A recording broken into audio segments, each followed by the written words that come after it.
जिल्हा पंचायतीक कोणी निवडून आयलो means he at least has 80% capabilities to be MLA Yes, अशें आसता definitely. Because Definitely. Constituencies are same. Constituencies are same plus ज्या तरेन तुमी लोकांकडे कनेक्ट जाता दॅट इज मोर इम्पॉर्टंट.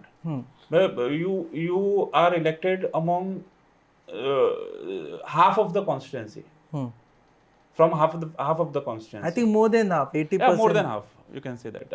थोड्या कॉन्स्टिट्युएन्सीनी हाफ असता. थोड्या कडेन depends. 80% आसा. Even I think yours is some 90% of my constituency is 90%. Okay. आता कशें आसा average is around 17,000 to 20,000 voters. 15,000-17,000 start जाता.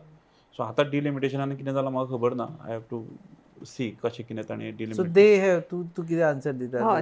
आतां एका कॉन्स्टिट्युएन्सीन जर 30,000 आसा वोटींग जाल्यार ZP के 15,000 तरी आसताच. म्हणटकच ऑलमोस्ट सांगले त्या प्रमाणे हाफ हे सगळें आसता. अर्धा आमदार आसताच तो हें करता आसतना. आनी तूं काम करता आसतना लोकां कडेन कशें वता, लोकां कडेन कशें एप्रोच जाता, लोकां कडेन तूं कसो संबंद दवरता तेजेर तुजे लोक तुका हें दितात.